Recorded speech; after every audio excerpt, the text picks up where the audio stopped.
What's up, fellow monkeys? Welcome back to the channel. In this video, we're going to talk about picking a business name. So obviously, we went through the full breakdown of what we're trying to do here, and one of the most important pieces, believe it or not, is actually picking the name. Picking the name and trademark is actually way more important than I think most people realize. So let's talk about this. I'm actually referencing this page right here. This is part of our mastermind. So if you're a mastermind member, you get access to this. But for us in this video, I wanted to show you this. There's a lot to go over.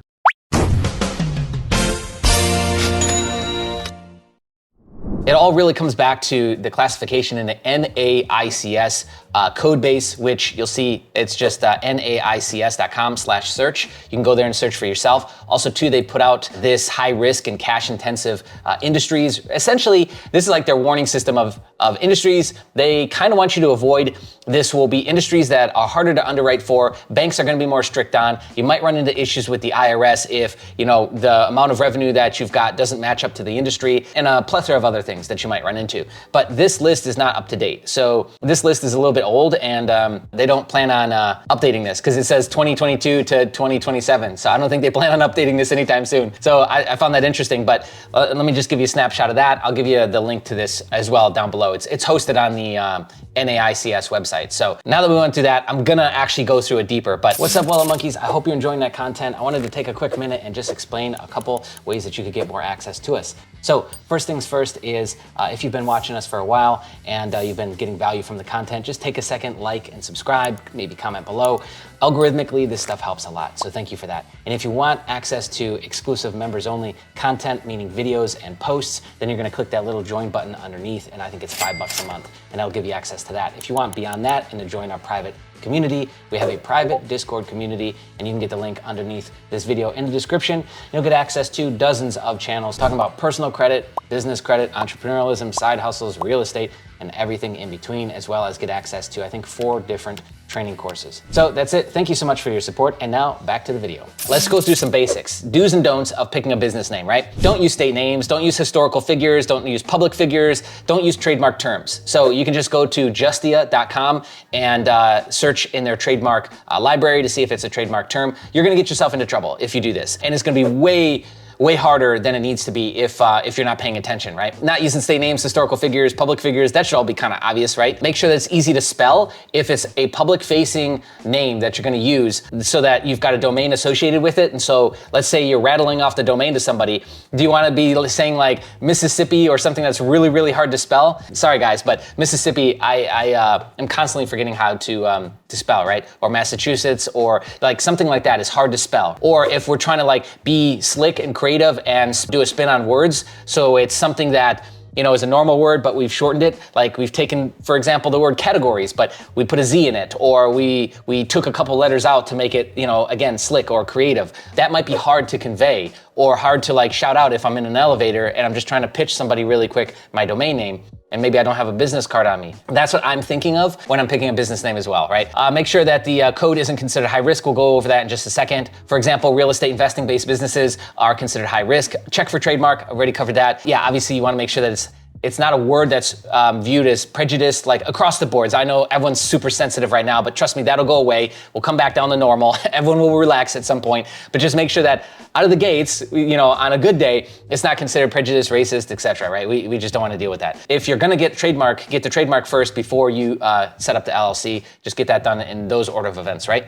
Okay, so now let's talk about business categorization, all of that. There's actually 2 code bases. There's the NAICS and there's the SIC code base. The SIC code base was created by the Securities and Exchange Commission, but it's not as often used, even though it's still referenced, and it looks like they're trying to phase that out. So I would almost say don't worry about it, but you should at least be familiar. So you can dig into that. And then the thing you gotta keep in mind is that lenders, banks, insurance companies, business credit reporting agencies, they'll use those 2 business classification systems to see if your business is high risk, a high risk industry. And just keep that in mind. Like some of these are restricted, meaning that they're a no-fly zone. They're a no-go right out of the gates and it's an instant denial. But some of these, they will lead to more stringent underwriting process, or maybe you'll get asked more questions, or you'll have to show proof of income, things like that, right? And these have all been reported back to us. Like real estate investing, for example, that's something that you probably have to show more paperwork, might actually have to show documentation and a couple years bank statements or something like that above and beyond, right? Whereas in In a normal risk category, you might not have to show that. Be familiar with that, because when we're talking about these credit plays and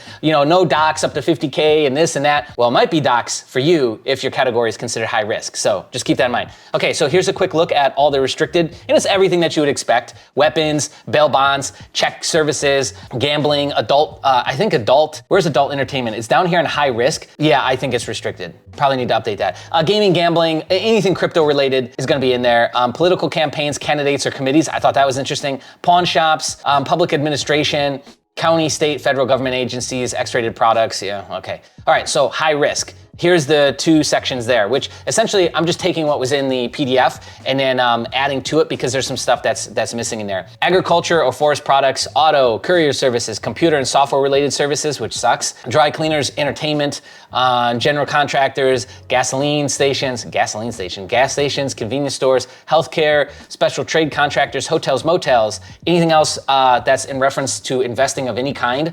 Like I said, crypto is borderline restricted. Some will accept it, but as you've heard, like we've even seen now, if you're trying to buy crypto through a credit card, you can get your credit card shut down, you can get your bank account shut down. I remember hearing horror stories with Chase about a year back. So now they're coming around to it, but it's still not considered like super legit. And that's from like just buying it standpoint. So now trying to set up a business in that niche, it's still on that high risk, borderline restricted for some type list. And that's the other thing that's like, it's so tough, right? Because some of the restricted stuff isn't restricted everywhere, but it's restricted enough to where it's like some banks just aren't gonna wanna touch it.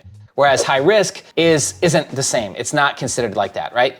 Jewelry, limousine services, long distance or over the road trucking. So trucking based companies, which I know is kind of a popular thing, those are considered high risk. So just keep that in mind. That being said, I know somebody that has a trucking company or projected revenue of $150,000, which is about standard for, a trucking company. They went out and got a $31,000 Chase card, To each their own, right? Mobile or manufactured home sales, phone sales, direct selling establishment, real estate investors, yep. So I think the general real estate code is 531-390. And so I think this fits under the other, but correct me in the comments if I'm wrong. And again, you can go look this stuff up for yourself on the database. Real estate agents, brokers, real estate developers, land subdevelopers, restaurants, drinking establishments, software, programming, taxi cabs, travel agencies. I have a software-based company and I can tell you it's not really an issue. So again, even though it's on the high risk list, it's not like I'm getting asked more questions or getting, instantaneous denials because of that, right? So just keep that in mind. It's not 100%. It's just kind of more gray area, I guess. So